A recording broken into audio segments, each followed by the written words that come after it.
All right. Let's get this out of the way first. The thoughts, views, and opinions expressed on Tailboard Talks Firefighter podcast are solely those of the speakers, guests, and host, and do not in any way represent the thoughts or views or opinions of any other employer, partnership, or sponsor. The material and information in this podcast is for general information purposes only and should be used at the listener's discretion. Here comes the intro. Skip forward 30 seconds if you want to get right to the episode. This is the Tailboard Talk podcast, the best health, wellness, and lifestyle resource for the fire service. We're using stories, lessons, and tips from the front lines to give a realistic view of what the job can do to us and how we can make it out alive. I'm Chris Morella, a firefighter since 03, medic since 05, full-time since 08, and promoted to lieutenant in 20.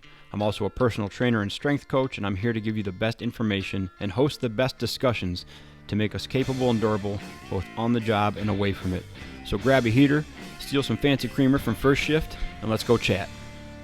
Fourth time here. That makes sense, fourth shift. Hey everybody, welcome back to the Tailboard Talks Firefighter podcast. I'm Chris from Fourth Shift Fitness and the Fourth Shift Firefighter. What? New name? Maybe soon, we'll see. Anyways, welcome back to the show. Welcome back to this week. This week we're talking about manliness. And interestingly enough, another term that I ended up... Anyways, I got into a conversation earlier in the week, and I put it on Instagram. I was at work, and one of the guys said, "Hey, what do you think about so-and-so?" And this person is a social media kind of name, not really a celebrity, but a motivational guy in the social media world. And I said, I don't know. I don't see too much about him. I don't follow him, but I know about kind of his deal, you know. And he goes, "Yeah, I really like some of the stuff he says, you know." And he started kind of summarizing what he said, and he was like, work harder. Stop feeling bad for yourself. Exercise every day. Get out of your head. Depression's not real. Be a winner. All those things, right? And I said, well, you had me and lost me. And he's like, why? I'm like, dude, you can't say depression isn't real. Like, some people have a chemical imbalance. Some people are affected by things.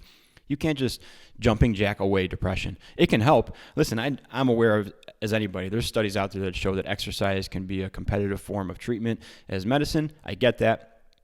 But if you tell someone your depression isn't real, just go work out or work harder, which is even worse, that just sets them up for failure, right? So I'm going to go on a small side tangent here, I guess. Especially in the fire service, we have people that work way too much for whatever reason, right? And if they're feeling depressed or whatever, and you're telling them to work harder, it's all in their head. Stop feeling bad for yourself, work harder. All that, if they take that literally, all that makes them do is see their family less, spend less time doing things they enjoy, spend less time investing in themselves, literally work harder, do more work, do the thing that's actually causing your problem, and stop being such a little whiny person about it. Okay. So no, it doesn't make sense to me. I understand the sentiment behind it. I understand the idea behind it. This is the conversation that this kind of devolved into. I said, don't you think that's a great way for someone to ignore their actual mental health needs and just work harder and just keep ignoring it? This is what I'm doing. I'm working harder. I'm not going to address it. I'm just going to work harder or exercise more to get myself out of this mental jam. Doesn't that kind of feed into the mental health crisis they're already having? Anyways, starting off strong with this one. So we kept talking, and I said, well, what are you really looking for? And he's like, well, I think that's where a lot of the youth these days is what a lot of the youth these days is lacking. They're lacking those manliness kind of tenets, like working hard and being perseverant. And I'm going to keep looking at my notes here, because this is what happened when I tried to formulate this idea in my head. I was scattered, just totally scattered. So I have a bunch of notes written down here. He was looking, people are lacking manliness, is what he said. They're lacking grit, perseverance, toughness, self-reliance. And I said, okay, I understand that. I said, there's definitely a point for motivation to factor into that, and for lessons to be taught of that, of like, yeah, sometimes you really do need to put forth effort. Like, some things in this job and in life are going to be difficult.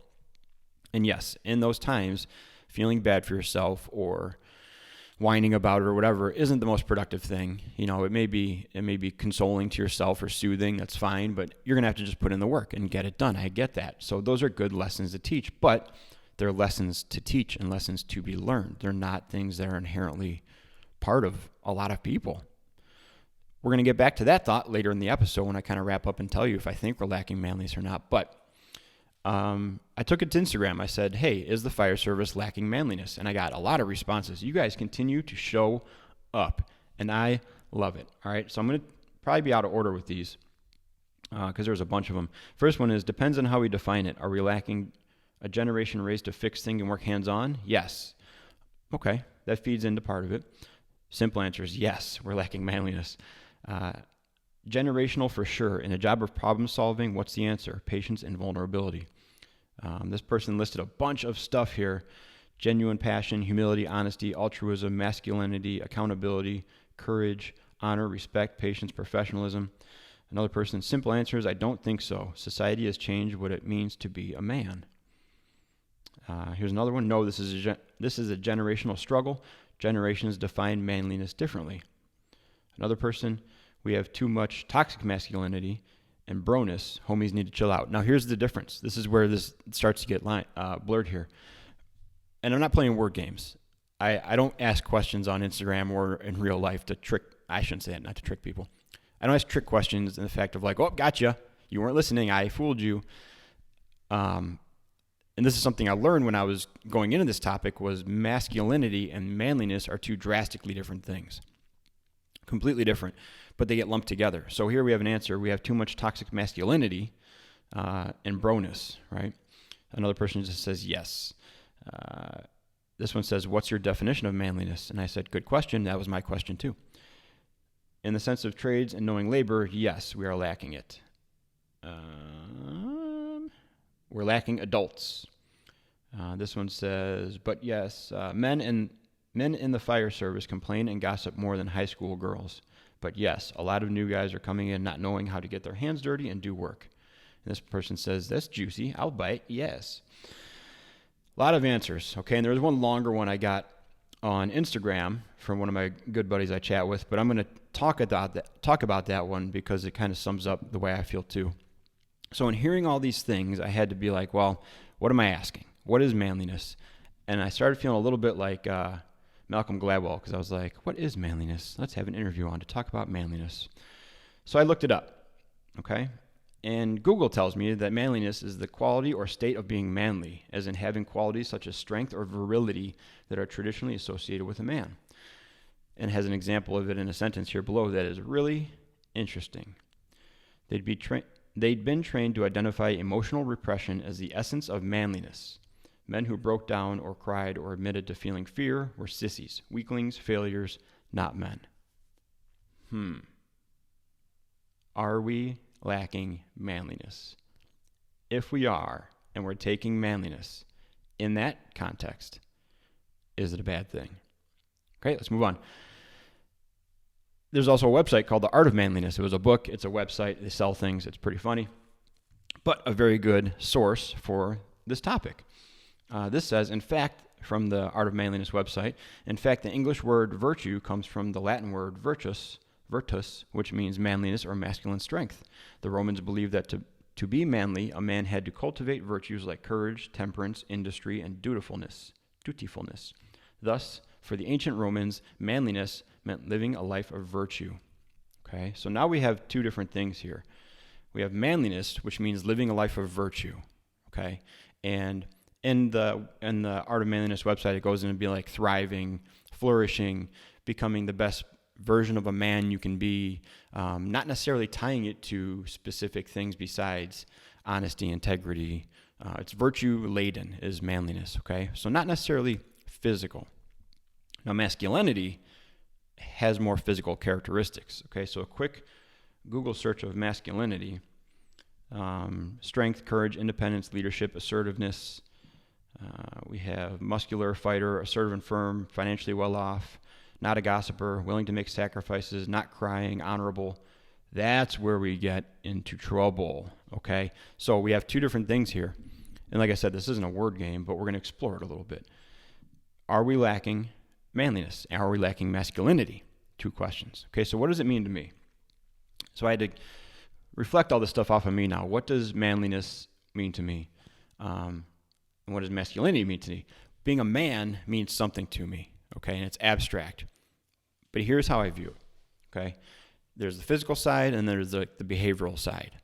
On the physical side, I do have certain expectations of what a man can do. And those are less about the gender and more about the ability, okay? There's a certain amount of weight, a certain amount of conditioning or output or endurance or strength or whatever that I expect a man to be able to handle or accomplish or work through or endure. That exists in my brain compared to a woman or a female or anything, okay? But I don't compare it against that, because that level is what I'm looking for to be the acceptable level for people I work with in the fire service. It's independent, if that makes sense. So take it out of context, take it in abstract, and I expect my coworkers to have this level of ability. And in my mind, I equate that to a man, okay? And I do that because in my mind, man is on the same level of word as professional. So you have a boy, a dude, a guy, and then a man, okay? In the same way, in my mind, we have an employee, a worker, a guy, whatever, a professional. So in the Art of Manliness website, it kind of sums us up too. Gross. I forget I'm on camera. In the Art of Manliness website, it also sums us up too. It says there are two ways to define manhood. One way is to say that manhood is the opposite of womanhood, and the other way is to say that manhood is the opposite of childhood. And that's how I view it, the opposite of childhood. You possess these things that a full-grown, highly functioning adult possesses. Okay. Now, masculinity, different conversation, right? Because it brings in ego, ignorance, protective measures, machismo, all those things, right? All those things that can be damaging. And the word for that was like the toxic masculinity one. But I want to change that too. I have a little note in here to talk about toxic masculinity at the end. I'm going to talk about it in the middle here. When I was working at my old job with Tim, the mentor who passed away in a couple episodes back, talked about a couple episodes back, I learned that one of the worst things you could be called was ignorant. Not any four-letter word, not any rattle-off of combination of insults, but if someone was called ignorant, that was it, man. That was highly disrespectful, highly dismissive, telling of their character. It was an absolute death blow to be called ignorant. And in the middle of a conversation, that was a turning point in the conversation. You wouldn't pull that out unless you were ending the conversation altogether or looking to blow the conversation up for the rest of your life. I understand the phrase of toxic masculinity, but it also gets whipped around just like every other kind of common cultural term. Excuse me. So I'd like to replace toxic masculinity with the word of ignorance. You're being ignorant. You're being ignorant of your own faults, your own fears, your own emotions to protect yourself, and you're being ignorant. You're over projecting. You protest too much. That old saying, "Thou dost protest too much." You're being ignorant, or you're trying to overcompensate because you're being ignorant of other people's emotions, needs, and requirements. So you're going to be overly ignorant to that. You're being ignorant. That's what toxic masculinity is to me. It's usually an outward action of ignorance.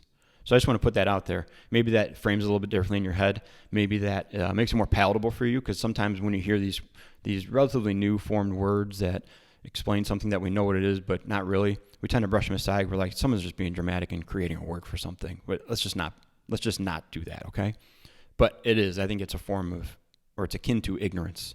So if you hear someone say that and you're struggling to accept it or consider that a real term or a term that you should pay attention to, frame it as ignorance next time and see what that does. Now, I need to go back. I missed a story here. I do the be a man thing too sometimes, but I usually do it with physical stuff. We've all heard of like the dangers of saying just be a man, suck it up with mental stuff, right? Mental health stuff, and people who are struggling, be a man, don't cry. Different conversation, okay? I do think it's a valid thing though to say be a man in a tongue-in-cheek way, in a good contextual way, and kind of a supportive way when you're talking about physical stuff, right? We were testing hose the other day, and we use 4-inch supply line for our LDH. Talk about that later. I'm fine with it because it's lighter, which is the piece of the story, right? So we're testing it. There's a roll laid out on the ground, and they said, "Hey, can you help us get this 4-inch spare 4-inch hose back on the rack. And I said, yeah, fine. I said, here's what we're going to do. We're going to get a straight hydrant wrench, put it through the middle, or a short tanker bar, put it through the middle. You guys can carry it together, like one on each side, carrying it. Put it back on the rack. You can just kind of lift on the rack with the tanker bar. It'll be super easy. I said, why don't you just be a man and pick it up? Now it's heavy. I don't know how much it is exactly. I can probably look it up real quick. It's not light, right? Roll of 4-inch fire hose. Weight. It's not exactly light. 78 pounds. But it's also manageable. It's awkward, right? But at a certain point, you got to be like, okay, I'm a full-grown adult. That's a 78-pound weight. I can do this. That's what this says. That's what this is, 78 pounds. So I said, how about you just be a man and pick it up, right? A little bit insulting because I'm saying they're not a man. A little bit egging on, right? But also let's reframe this thing. We're not fragile. Some of us might have some damage to our armor and have to pay a little more attention. I get that. I'm not ignorant to that. But at the same time, we can pick people up. We can lift things. We can move things. We can be strong. We can embody some forms of masculinity in order to not hamper us or hamper the operation or make more people do the work that we should be able to do. And that's the level of masculinity expectation and physicality I have in my head. Physicality, another great Nate Palin term. But that's what I have in my head for that. So just understand that not all forms of masculinity and boastfulness and ego are necessarily ignorant or toxic. I think that's also an important thing to kind of contextualize and put out there. Okay, so are we lacking manliness? And are we lacking masculinity? Here's my thoughts. Yes. Yes, we are. But we have no choice. Let's talk about manliness for a second. We have no choice. We hire young adults. We hire kids right out of college. We hire people young in their years, young in their careers, who need to be taught lessons. Of course, they're lacking manliness. That's a discovered and a learned and a modeled trait. Of course they are. The people who are professing that we probably are lacking manliness were no doubt lacking manliness when they got hired. But over the course of 20 years, you observe things and you get taught things and you model your behavior and you grow and you change as a person and then you develop what I consider manliness. I think that's a reasonable thing to say. So when you, as a 40-something or a 50-something with 2 decades of this environment, look back and you look at the new generation and they're raw and they don't have a lot of real-world experience. And now they're put into these extremely stressful and labor-burdened situations and maybe physical situations they've never been in before. Maybe they didn't play sports at a high level or even a medium level where they were made to push themselves to a level of possible failure and or quitting. Maybe that never happened. That's reasonable. We have this image in our head that everybody in the fire service comes from D1 or pro sports or something, bioengineering, something. That's not true. We're general population, man. We're a lot of times people who didn't fit into sports, didn't fit into social stuff, not necessarily the misfits and the outcasts, but there's a section of that, right? So then we look with us with conditioned by 20 years of being in the job that we know and we're comfortable with, and then these people coming in with no comfortability in anything, and then we expect them to step into this highly uncomfortable world, and then we tell them they have a lack of manliness and masculinity. I definitely think we are lacking manliness and masculinity, but because that's how it's always been. We've always lacked it. We've always lacked it with the people we hire because that's the name of the game. Now, masculinity, we create that problem. We do. We create that problem. And I believe we create it in their first year in probation. Because for a year, we tell them not to be masculine or manly. We tell them their job is to be subservient, obedient, compliant, studious, all those things. We tell them their job is not to be masculine and not to have ego and not to have boastfulness and not to show strength and not to show conflict. So we create that. We put them in that role to be not masculine and not manly. Then they get off probation and they start finding their way.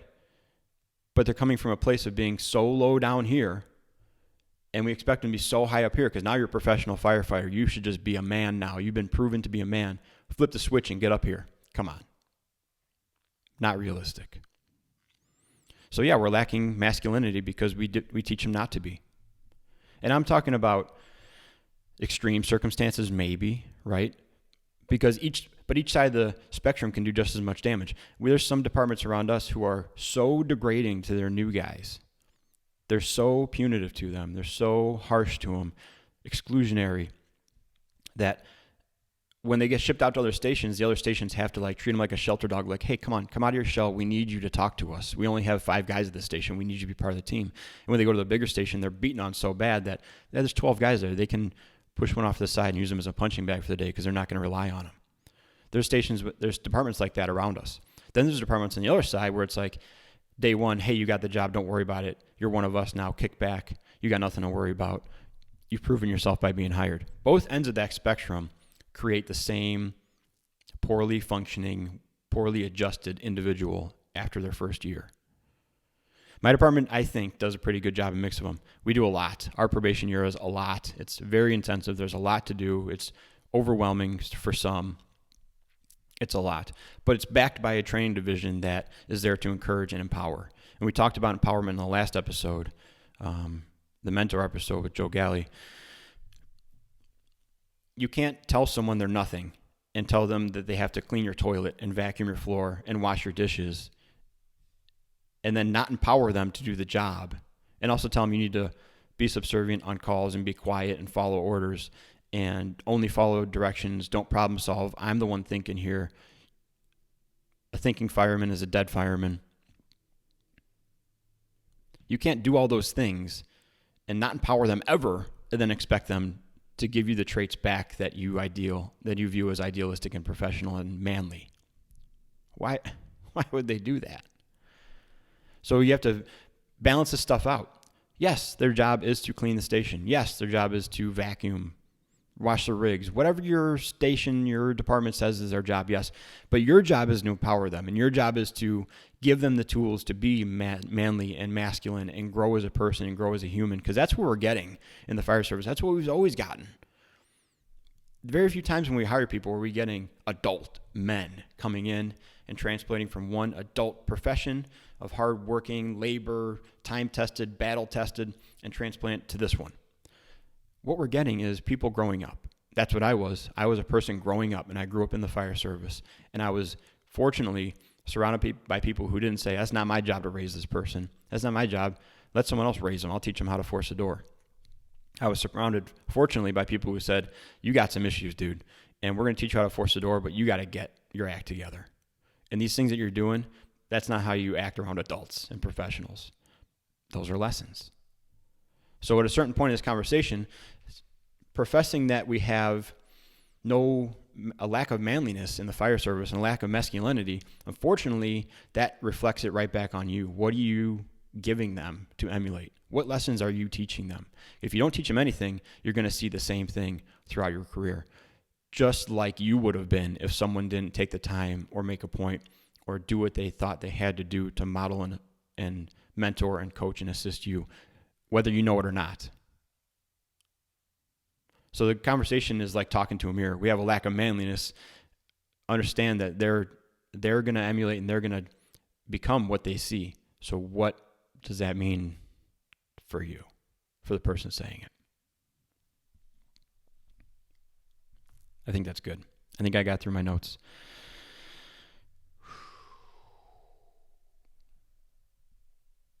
Yeah, I think that's pretty good.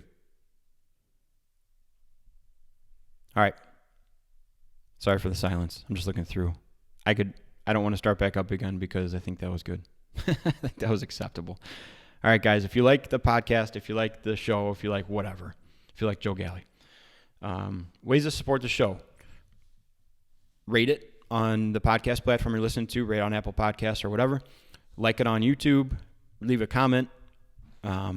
Start a conversation. I'm also on Threads.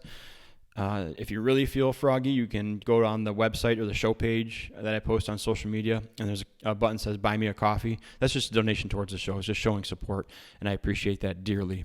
It lets me buy coffee for my guests and bribe my guests, and also upgrade equipment from time to time, rent the studio when I'm in there. So it's very much appreciated. Thank you if you donate to the show. And that's it. I hope you guys dig it. Let's all keep working towards being more capable and durable, both on shift and away from it, and be a 4-shifter. We'll talk to you soon.